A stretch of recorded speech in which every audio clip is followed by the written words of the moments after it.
following is a chapter reading by the Worm Audiobook Project. Please support the original author at parahumans.wordpress.com. Thank you and enjoy.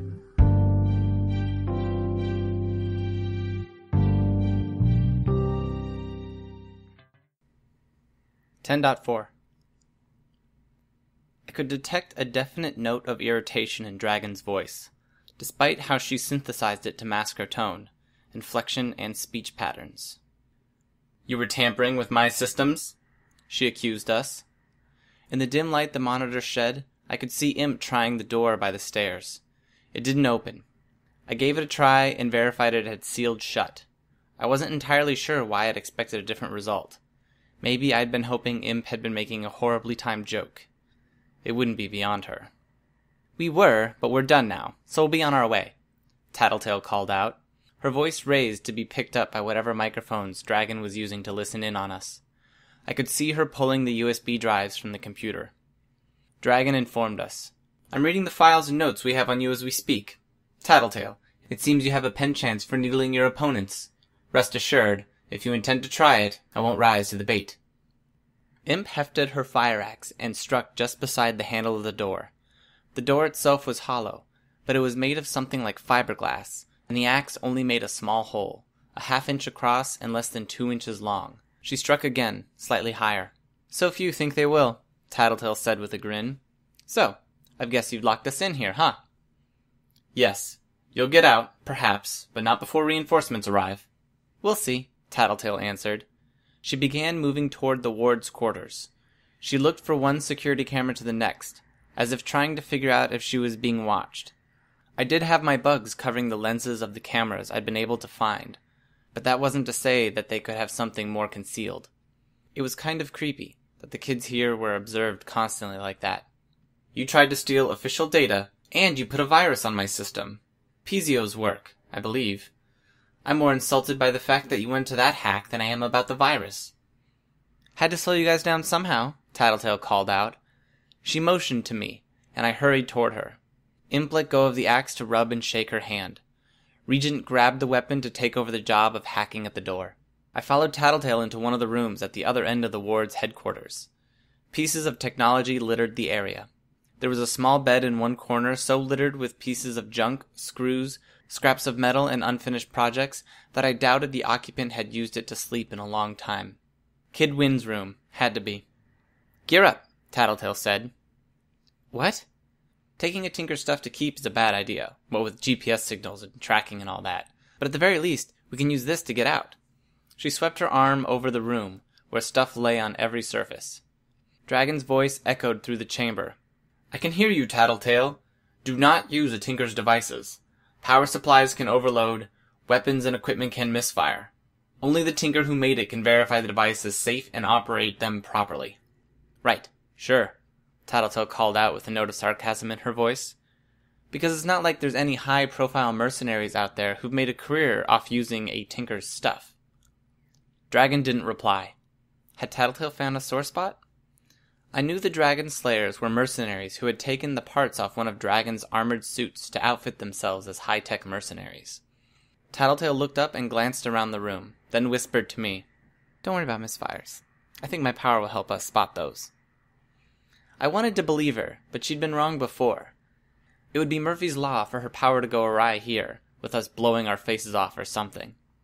Still, I didn't stop her from picking up a gun without a handle.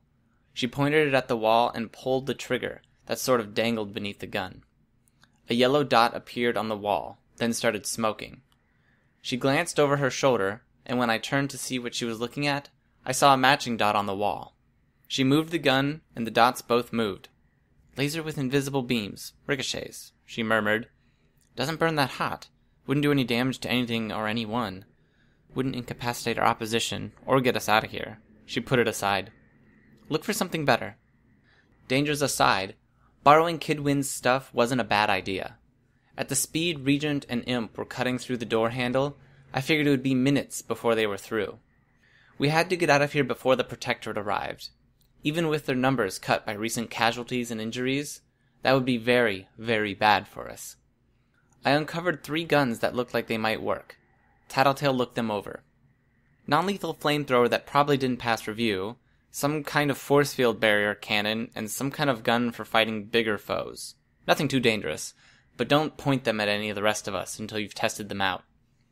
Nodding, I lifted the one that was 5 feet long, needle-thin and spear-like. I worked to get it out of Kidwin's quarters and aimed it at the largest chair by the computers. I depressed the trigger, and a blue flame the length of my forearm spat out of the end, consuming the chair. The seat bent under the heat, melting plastic pooling on the floor, an acrid smell assaulting my nostrils. The flames that licked the remaining material cast some extra light on the surroundings. It was pretty thorough destruction for less than 2 seconds of sustained fire. How the hell is that non-lethal? I hurried over to the door, and both Imp and Regent backed away to let me fire. I pulled the trigger. Nothing. He took the power and fuel supply from that and used it for something else. Put crap components in there instead. Let it recharge, Tattletale shouted across the room. Almost 1 minute before you can shoot again. Fuck. Dragon would have overheard that, but she didn't comment. Instead, a sprinkler system kicked into gear, misting down from the ceiling. Though the quantity of water was low, the effect on the burning chair was immediate, and the flames disappeared with surprising quickness. What little of the moisture soaked into my mask tasted faintly bitter. Then Dragon shut off the monitors, plunging us into absolute darkness. I left the weapon with Imp and hurried over to the other guns, using the few bugs I had with me to feel my way, sensing their locations and identifying anything I might trip over. The second gun, though it had looked more complete than any of the others, had 2 triggers on the front and 2 by the handle. I tried various combinations and got nowhere. The last gun was heavy. I hefted it with both hands, then told Regent and Imp to move aside as I aimed at the door. Didn't want to waste any first shots if this was going to take forever to recharge as well.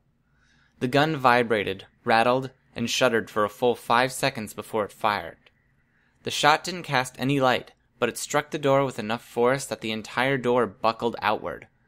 I hit the door with my shoulder, and the upper hinge came free. There was a light in the stairwell, shedding some meager light on us. "Tattletale," I called out. "We got through." By the time Tattletale reached us, Regent and I had brought the door down. The lock was still extending from the handle to the frame, but we'd taken the door off its hinges, and we were free to pull the door open from the other side. We hurried into the stairwell and began heading back upstairs. "Fight upstairs is going south. We need to step in, fast," Regent spoke. I felt out with my bugs to get a sense of where each of the combatants were, then nodded a hasty agreement. I began taking the stairs 2 at a time, though the gun I carried had to weigh a good 30 or 40 pounds. We were halfway up when we came across a pair of unconscious PRT officers. I looked at Tattletale. "Imp did this," she told Regent and me. "She went ahead, remember?" It took me a few seconds to realize who she meant. Damn it. Having to keep track of Imp and having her power throw me off my stride was getting to be annoying. The team prior to now had a kind of synergy with the way my bugs and Tattletale's power let us deal with Gru's darkness, and how the dogs could smell opponents through it. We found Imp at the top of the stairs, aiming the spear-like gun. The blue flame poured out, melting a large hole in the fiberglass. We crouched into the stairwell as Imp opened the door. I was so distracted by the sight of the PRT uniforms waiting for us in the hallway that I didn't see where Imp went. The reaction wasn't as strong or as immediate as I would have expected, given the burst of flame in the opening door. A side effect of Imp being the one to carry it out? One person shouted and alerted the others. Regent used his power on the one closest to him, causing him to stumble sideways into his comrades. Their ranks descended into chaos. I readied the few bugs I had on my person, then hefted my borrowed gun. I backed down the stairs and asked Tattletale, "This thing's non-lethal, right?" She didn't have an answer for me. Instead, she yelped out, "Back!" She practically pushed me down the stairs, and I caught a glimpse of her covering her ears, shutting her eyes. Despite the fact that I was on the verge of landing face first on the landing of the stairwell, I didn't use my hands to stop myself. I turned to take the impact with my shoulder, tucked my chin to my chest, and covered my ears. Regent jumped out of my way as I landed, his arms pressed against the side of his head. It had to have been a grenade. The blast ripped through the upper hallway and left me gasping even from inside the stairwell. Tattletale was up before I was, hauling me to my feet and up the stairs. Regent followed just behind us. The grenade had been the non-lethal variety, but not quite a flashbang. The gathered soldiers were reeling, stunned, and Imp was crouching by the only one who was still conscious. She drew a taser from her sleeve, tagged him, then stood. She had one of the PRT's grenade launchers slung over one shoulder, the flamethrower thing in one hand, and the taser in the other. She handed off the grenade launcher to Regent, then put the taser away, holding the flamethrower. To reach the hallway where Gru and the elevator were, we had to head out past the gift shop and around the front desk. Everyone we'd left behind was still there, friend and foe, but things hadn't gone well in our absence. We found Bitch and Shadowstalker backed against the elevator at the far end of the hallway. The three dogs were spread out between them and Weld, limp and unmoving. They'd shrunk down almost to their normal size. I had to watch for a few seconds before I could see the rise and fall of Sirius's chest and verified he was alive. Weld stood beside Gru, binding a length of cord around our leader. The way he was positioned, Bitch wasn't able to get by, and I could only assume that Regent had Shadowstalker there because Bitch lacked the means to defend herself solo. The elevator, naturally, wasn't running. I lifted the heavy gun, then aimed it at Weld and Gru. "Where did you get those guns?" Weld asked, squaring his shoulders as he turned to face us. "Borrowed 'em," Tattletale smirked. Then she fired the gun she was carrying. An arc of electricity crackled between the nozzle of her gun and Weld. Seemingly unconcerned, he started running towards us, metal feet pounding on the tile. Tattletale backed up one step, and I took that as my cue to back up 3. This guy could hit hard, and none of us was capable of going toe-to-toe with him. There was no need to worry, as the lightning gun's effect added up, and Weld collapsed to the ground before he got halfway to us. Tattletale stopped firing, and I could see the metal of Weld's body was glowing with the heat he'd absorbed. She stepped closer and swung her gun at him, smacking him across the face with the barrel. It struck, and she swiftly backed up. I wouldn't have thought he was that hot that the metal would bond. Weld staggered to his feet and tore the gun away with both hands, leaving a melted mess that extended from his cheekbone to his forehead on one side of his face. Gun removed, he started reforming his hands into sticks, 4 feet long, with the ends curved into blunted hooks. I raised the gun that had nearly knocked the door off the hinges and pulled the trigger, aiming it at both Weld and Gru. Nothing. Whether it was due to a lack of charge, a malfunction, or whatever, it just didn't work. Weld began to charge us, and he was nearly to us when Imp stepped in the way and tried to fire. "Don't!" Tattletale started. As with my gun, the flamethrower didn't work. Weld clobbered her just as she was beginning to utter a swear word, catching her with both hands to fling her aside. She tumbled into a sign. That put him only a few paces from me. Shadowstalker was already running towards us. She entered her shadow state to leap forward, interjecting herself between us and him before going solid.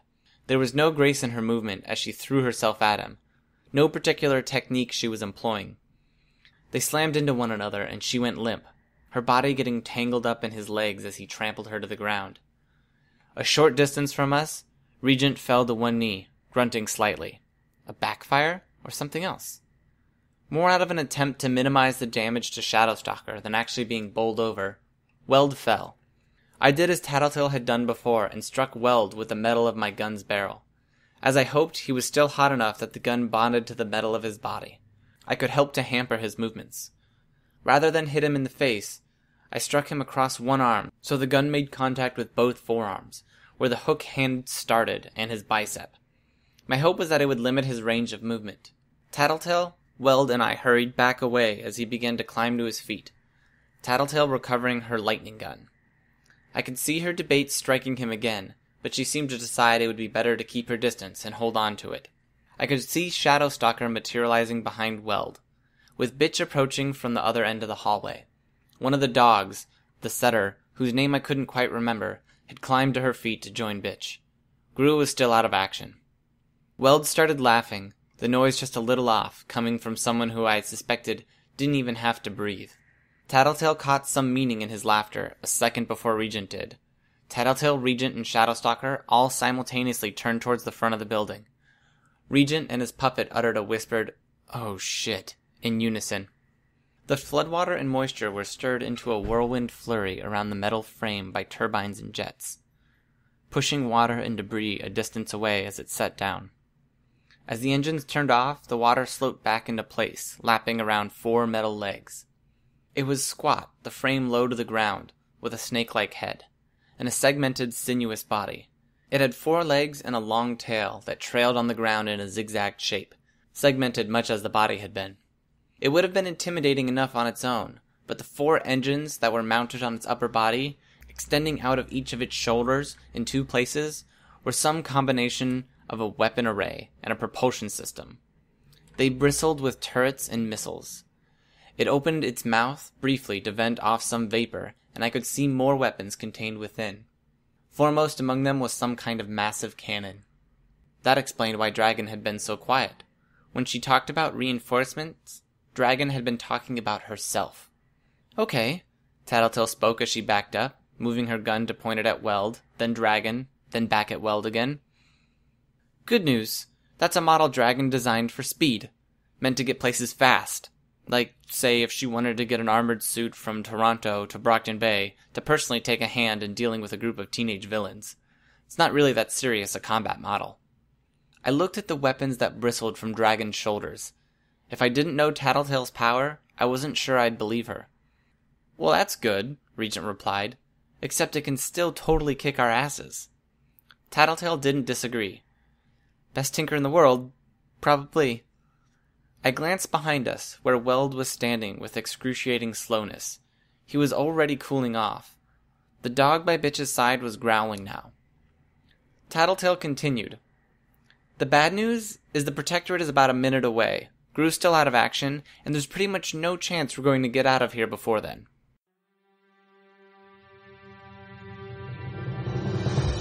Hi, this is Snagger. You just finished listening to a chapter from Arc 10, Parasite, from the web serial Worm by Wildbow. This production is brought to you by the Worm Audiobook Project.